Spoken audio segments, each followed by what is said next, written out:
Olá, este é o TRT das Gerais, um programa da Justiça do Trabalho de Minas. Aqui você fica por dentro de todas as novidades do TRT da Terceira Região. Hoje vamos mostrar que uma trabalhadora foi considerada deficiente só porque tinha baixa estatura. Você sabe o que significa data vênia? Data vênia? Não sei não. Respeite alguma data, né? A palavra diz, né? TRT Minas inaugura novas instalações do Núcleo de Conciliação do 2º grau. E no quadro Tradição e Trabalho, a profissão de sapateiro. Tudo isso agora no TRT das Gerais. De acordo com a lei, as empresas com 100 ou mais funcionários são obrigadas a reservar vagas para pessoas com deficiência. Mas olha só este caso. Para burlar a lei, uma empresa considerou uma pessoa anã só porque ela tinha baixa estatura. Veja na reportagem de Camila Cambraia. A rotina de Tânia não é nada fácil. Durante as 8 horas diárias de trabalho, há prazos, metas, cobranças. Tem horários para entregar as coisas, tem planilhas para desenvolver, então tem todo um horário que é um processo. Começa em um, passa para mim e dá continuidade. Há 22 anos, ela foi diagnosticada com glaucoma e perdeu a visão do olho direito. Durante a maior parte desse tempo, não trabalhou, até que decidiu se inscrever em um programa de aprendizagem. Depois de cursos e de um estágio nesta empresa de logística, acabou sendo contratada como auxiliar administrativa. Estão ali sempre muito atentos, muito preocupados, muito se está bom, se eu estou confortável. Eles não me excluem de nada. Então sempre me chamam, hoje vamos sentar no lugar, vamos almoçar. Sempre eu estou indo com um grupo e outro. Então assim, foi um abraço muito grande que eu recebi aqui com os colegas de trabalho. Tânia é um dos 109 funcionários que se enquadram na cota de deficientes da instituição. De acordo com a analista de responsabilidade social, a empresa se preocupa com a inclusão, mas exige dos deficientes o mesmo empenho dos demais trabalhadores. É claro que quando ele entra na empresa é feito uma sensibilização com os gestores, com a equipe que vai receber, né, e após essa parte da integração, né, até hoje não tivemos nenhum problema de relacionamento. Nem por isso eles são deixados, né, a gente deixa de exigir, né, resultados como outro qualquer. Mesmo com os esforços para manter o ambiente saudável, a empresa não consegue cumprir a cota exigida pela lei. Por ter mais de 1.000 funcionários, deveria ter pelo menos 5% dos cargos destinados a reabilitados ou a deficientes. Mas hoje, apenas 1,5% das funções são ocupadas por essas pessoas. Nós estamos numa atividade de risco, né, 90%, né, dos nossos funcionários, né, estão ligados diretamente à via permanente, manutenção e o operacional, que é a condução dos trens. A dificuldade em cumprir a lei levou uma empresa mineira do ramo de alimentos a enquadrar uma funcionária de baixa estatura na cota de deficientes. A mulher, que mede 1,43 m de altura, foi considerada anã e passou a sofrer bullying dos colegas de serviço. Diante do constrangimento, ela buscou a Justiça do Trabalho e conseguiu a condenação da ex-empregadora ao pagamento de indenização por dano moral no valor de R$50 mil. Isso é algo que a gente verifica. Outras situações que não são também aconselháveis, mas infelizmente algumas empresas estão adotando, é a contratação fictícia. Ela contrata, tem a ficha cadastral do portador de necessidades especiais, mas ele não trabalha, ele não exerce atividade porque não tem um campo de trabalho para ele. As empresas que descumprem a legislação são notificadas e podem ser multadas pelo Ministério do Trabalho. Ela vai ser autuada e a penalidade é de acordo com o número de PNEs, portadores de necessidades especiais, faltantes no seu quadro de funcionários. É hora de saber o significado de mais uma palavra do universo jurídico. Você sabe o que significa data vênia? O que é isso? O que é isso? O que é isso? O que é isso? O que é isso? O que é isso? O que é isso? Data vênia, eu sei que é um termo jurídico que ele deve, tomara que aconteça um negócio assim. Uma data. Data vênia? Não sei não. Respeite alguma data, né? A palavra diz, né? Agora não sei o que e o porquê. Data vênia, não sei, nem imagino. Nem ideia, o que é? O povo quer saber. O que é isso? Data vênia é uma expressão latina utilizada por todos os operadores do direito, seja juiz, advogado, promotor, desembargador, e é uma forma de se de pedir licença para discordar de um ponto de vista da pessoa com a qual se fala, com o interlocutor. Então, você quer discordar de um juiz, ó, data vênia do seu entendimento, mas eu entendo em sentido contrário. É mais ou menos uma desculpa por estar discordando do interlocutor.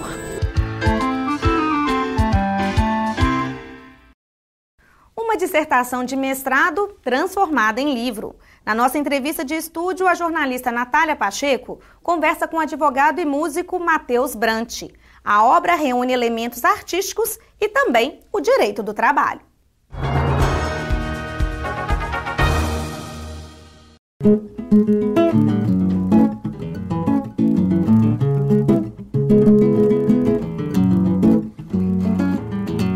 Esse trabalho que sustenta o homem tenta perguntar pra ele se ele se aguenta, se ele pensa, se qualquer trabalho sustenta ou se é porque há alguma coisa que te tenta.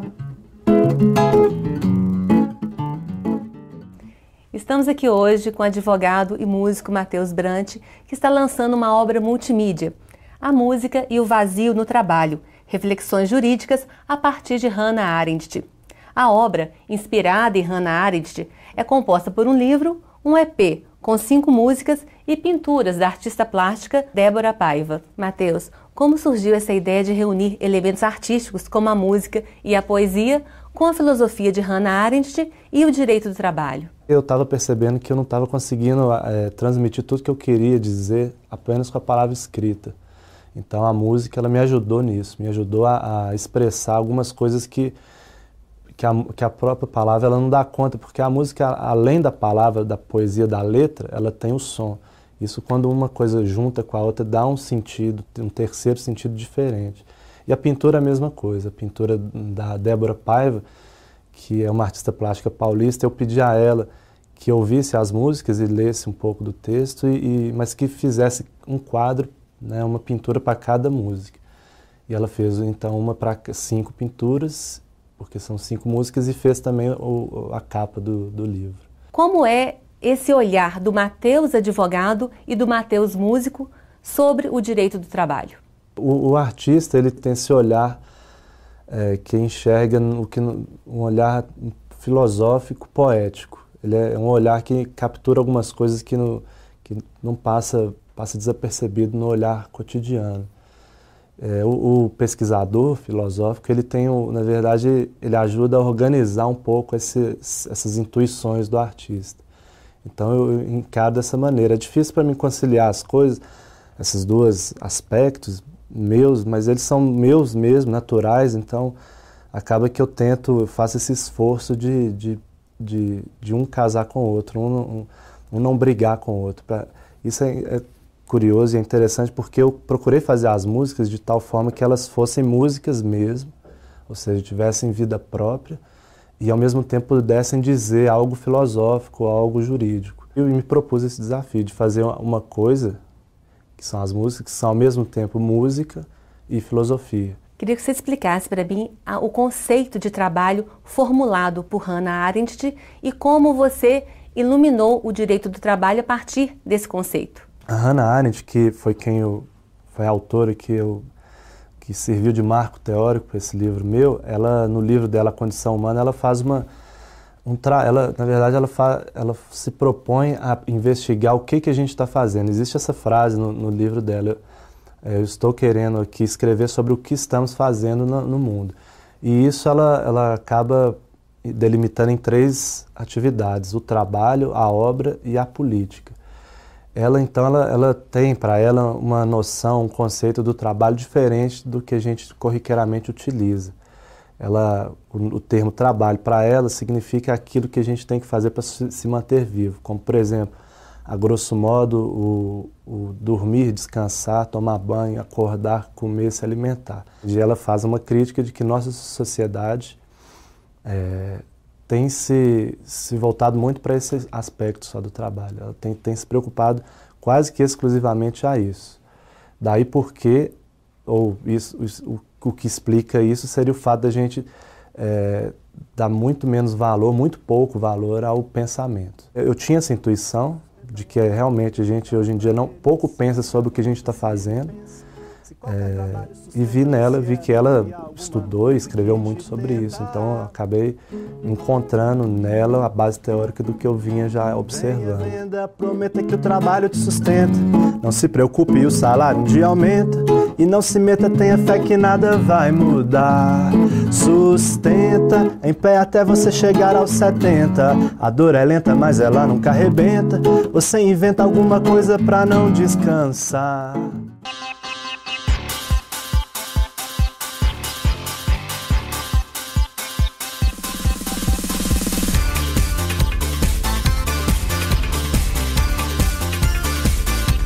Agora é hora do quadro Ossos do Ofício. Nossa entrevistada de hoje conta que uma pessoa, depois que leu a intimação, disse que era cega. Veja só.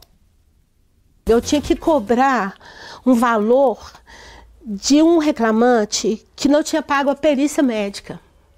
Porque ele alegava que ele tinha perdido a visão e que ele estava cobrando um valor bem alto até, por causa da perda da visão, né?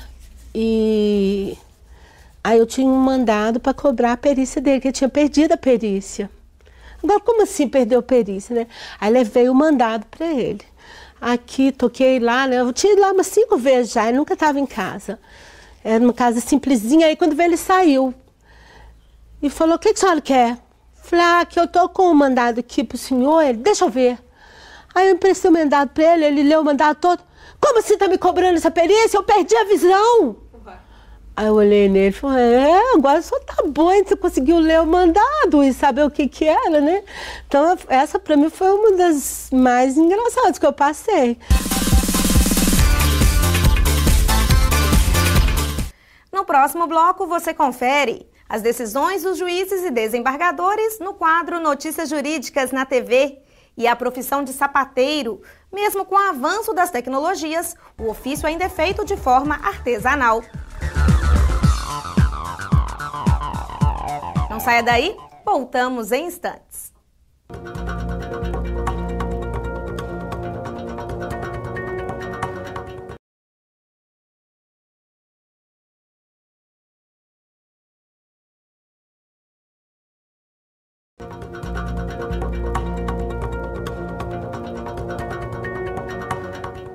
Agora vamos saber mais sobre as decisões da Justiça do Trabalho no quadro Notícias Jurídicas na TV com Margarida Lages.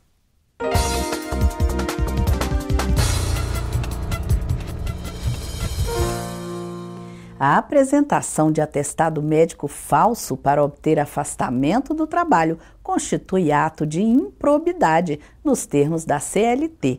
Com esse entendimento, a turma recursal de Juiz de Fora confirmou a justa causa aplicada à ex-empregada de uma empresa de telemarketing que falsificou um atestado médico para justificar a falta ao trabalho. De acordo com a relatora do recurso, juíza convocada Maria Raquel Zagari Valentim, a própria médica, cujo nome foi indevidamente usado no atestado, confirmou a falsidade do documento. Para a juíza convocada, o ato de falsificação do atestado constitui grave violação de uma das principais obrigações do contrato de trabalho, eliminando a confiança necessária à manutenção da relação de emprego. A relatora lembrou ainda que a falsificação pode ter consequências na esfera criminal. A turma julgou favoravelmente o recurso para confirmar o direito da empregadora de romper o contrato por justa causa. O pernoite dentro do caminhão não equivale a sobreaviso ou prontidão, pois o motorista não está aguardando ordens e nem vigiando a carga, já que estará dormindo. Com esse entendimento, a segunda turma do TRT de Minas afastou a condenação ao pagamento de horas de sobreaviso imposto a uma transportadora. De acordo com o relator do recurso, o desembargador Sebastião Geraldo de Oliveira, o caso é diferente dos ferroviários, que, obedecendo a escalas de serviço, aguardam em suas próprias casas ou nas dependências da estrada as determinações do empregador. No caso do motorista, isso não ocorre, já que ele está dormindo e não aguardando ordens. Isso impede também que ele vigie a carga, já que, segundo destacou o relator, a vigília é incompatível com o sono. O relator lembrou ainda que as leis que estabelecem a obrigatoriedade de repouso do motorista com o veículo estacionado reconhecem a possibilidade de o motorista repousar no próprio veículo. Por maioria de votos, a turma acompanhou o entendimento e excluiu da condenação as horas de sobreaviso. Confira todos os dias as notícias jurídicas no site do TRT de Minas, www.trt3.jus.br. No nosso passeio de hoje, vamos até Viçosa. A cidade é conhecida por abrigar uma universidade federal, referência no ensino das ciências agrárias. Essa é a Viçosa, cidade localizada na Zona da Mata, a 203 quilômetros de Belo Horizonte. Com população superior a 70 mil habitantes, o município tem como principal atividade a agricultura, com destaque para o cultivo de milho, cana-de-açúcar, café e frutas.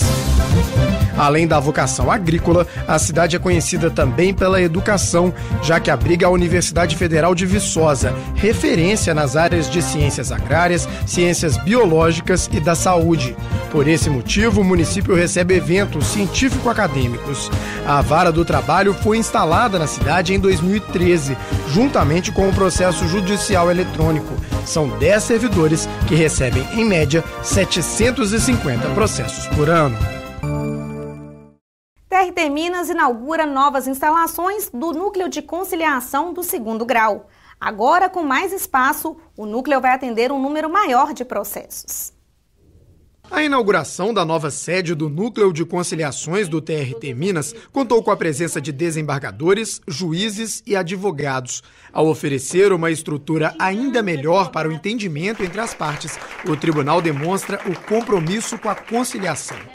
A conciliação é o nosso principal fim, porque o processo conciliado, ele é mais fácil o resultado de uma conciliação é mais fácil de ser aceito pelas partes, porque não há perdedores nem ganhadores. Então, é prioridade dessa administração incentivar a conciliação, seja em 1º ou em 2º grau.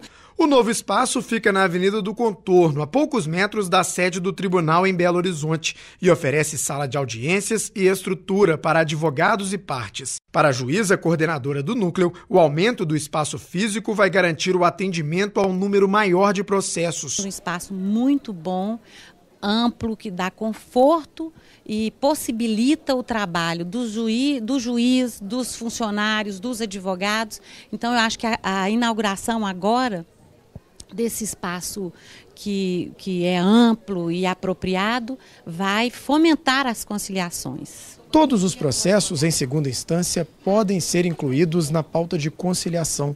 Há entendimento entre as partes em mais da metade dos casos que chegam ao núcleo. No primeiro dia de trabalho, os resultados já foram expressivos. Foram realizadas 8 audiências e em 7 delas houve acordo. O primeiro vice-presidente do TRT Minas destaca que o entendimento entre as partes representa um desafogo para a justiça. Então nós estamos tentando evitar trabalho do TST e agilidade, porque se você faz o acordo, o processo já volta para a vara e já começa a ser cumprido o acordo, o empregado também recebe mais rápido, né, o dinheiro dele aí, ao invés de ficar aguardando o processo do TST, que é demorado. O desembargador do Tribunal de Justiça do Paraná, Fagundes Cunha, visitou as novas instalações do Núcleo de Conciliação. Segundo o diretor-geral da Escola Judicial da América Latina, o futuro da justiça tem o foco na conciliação. Mais do que tudo, é uma mudança de paradigma. Seria imaginável há 20 anos pensar em conciliação em 2º grau. E hoje o próprio CNJ incentiva a conciliação em 2º grau, realiza mutirões de conciliação e os resultados são extremamente expressivos. A nova estrutura agradou aos advogados que participaram das primeiras audiências. É um momento de extrema importância. Não vamos dizer que é a parte final de um processo, mas é um momento muito esperado e que a gente acredita que o tribunal vai colher bons frutos. Então você tem um espaço desse, com toda uma estrutura, calculistas, né, à disposição e próprios juízes buscando essa solução, eu acho que o objetivo a gente vai conseguir alcançar, que é conciliar o máximo possível e que ambas as partes saiam satisfeitas. Isso vai incentivar, com certeza, a participação dos escritórios, dos grandes escritórios, de advogados, de trabalhadores, na busca de soluções mais imediatas para os nossos processos. 1, 5, 10 pares de sapato. O mercado calçadista no Brasil movimenta cerca de 40 bilhões de reais por ano. O setor cresce, as indústrias investem na mecanização, mas ainda há espaço para o trabalho artesanal. Gente que fabrica modelos exclusivos e mantém viva a tradição do trabalho de sapateiro.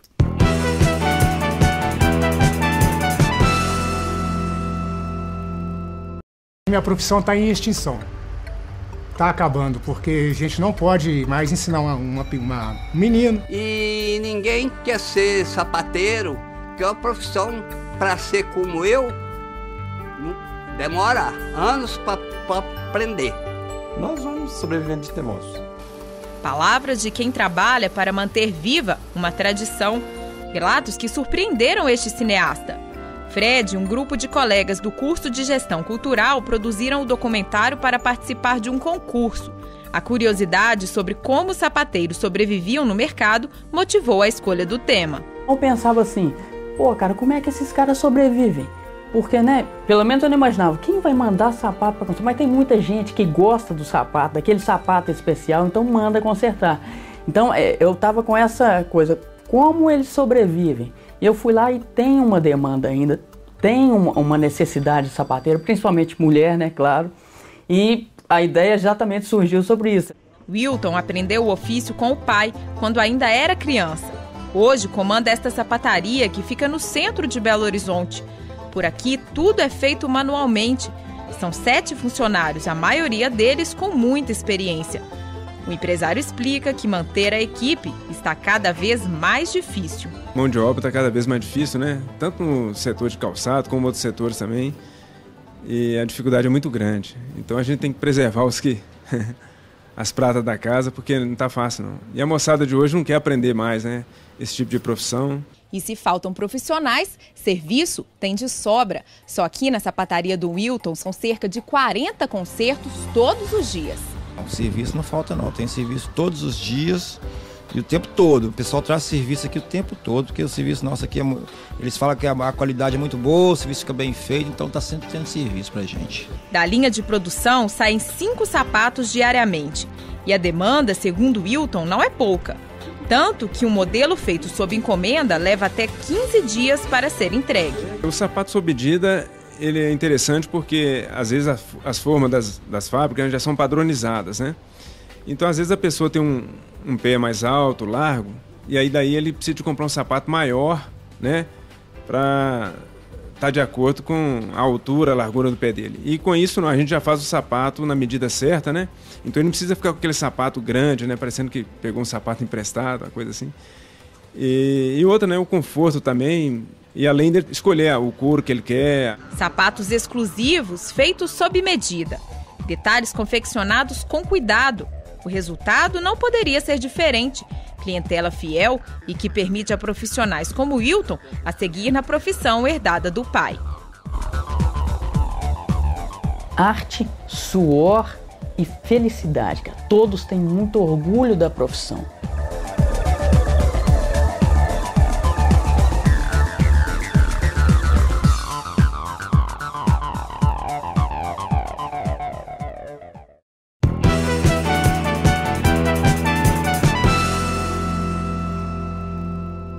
O TRT das Gerais fica por aqui.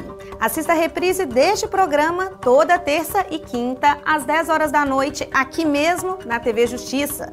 Você também pode acessar a nossa programação no site trt3.jus.br. Estamos também no YouTube, Facebook e no Twitter. Até a próxima semana!